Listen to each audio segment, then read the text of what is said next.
DNC 139. 1. Verily, it came to pass in the season of harvest, upon the 9th day of the 11th month, that the people gathered from every quarter, to bear witness unto a mighty contest between the Cougars of BYU and the Utes of Utah, which is known unto them as the Holy War. 2. And behold, there was a sacred rivalry betwixt these two teams, for their coaches, Kalani Sitek and Kyle Whittingham, shared bonds to both schools, even from times of old. 3. For Kalani, though now a faithful leader of the Cougars, had once been a defender in the ranks of the Utes, having served as their defensive coordinator. 4. And Kyle, though he stood now as leader of the Utes, had in his youth been counted among the Cougars, knowing both their strength and their spirit. 5. Now it came to pass that the Cougars took the field under the leadership of Kalani Sitek, a man of great faith and vigor. 6. And the Utes went forth led by Kyle Whittingham, a wise and seasoned leader among his people, who had prepared his team well. 7. And behold, the first quarter was low in scoring, as the defenses of both teams held strong, yet the Cougars did score a field goal, and thus led by 3. 8. But in the second quarter, the Utes rose with fierce resolve, led by their quarterback, Brandon Rose, who did orchestrate the plays with skill and precision. 9. And the Utes did score 21 points in that quarter, leaving the Cougars in a great deficit and testing the patience of their fans. 10. Now it came to pass that the Cougars, in their haste to manage the clock before the half, faltered in their timing, and a live ball penalty was called upon them, bringing a 10-second runoff and sealing their chance to attempt a field goal. Thus, the moment shifted to the Utes as they went forth into the half with a renewed spirit. 11. But the Cougars did not despair, for they had faith in their own leader, Jake Retzloff, a young man of steadfast courage, and a devoted son of Israel. 12. And Jake, being Jewish, remembered the resilience of his forefathers, and he took courage as he led his team back into the fray.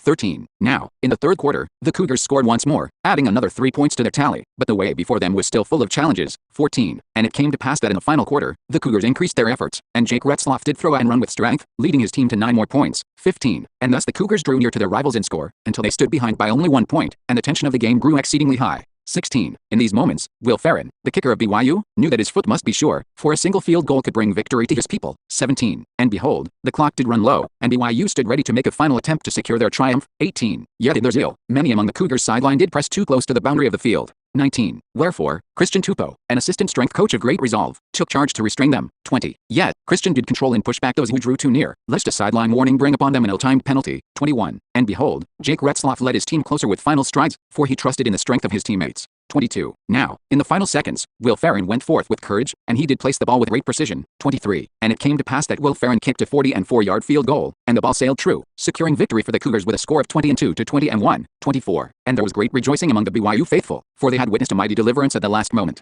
25. And Kalani Sitek embraced his team, praising them for their courage, and the fans lifted their voices in songs of joy. 26. But behold, as the Cougars nailed the game-winning field goal, the joy within the crowd turned to dismay, and many among the Utes did depart swiftly from the stadium. 27. And there were others who, lingering in their frustration, did cast various objects upon the field, their hearts full of disappointment. 28. Now, in the midst of the Cougars' celebration, Jocelyn Allen, the cheer coach of BYU, was struck upon the head by a water bottle thrown from the south end zone. 29. And behold, she did lose consciousness, but a faithful cheerleader was by her side and caught her, lowering her gently to the ground. 30. Thus the contest, known as the Holy War, ended in both triumph and trial, and let all remember the efforts of the Cougars who overcame and prevailed in the face of adversity. 31. And Brother Liata, a servant of Christ, when asked, "Where's the after party?" did declare with steadfastness, "The hour of rejoicing may pass, for I seek rest to prepare my soul, that on the morrow I may go unto the house of the Lord. Praise be unto God."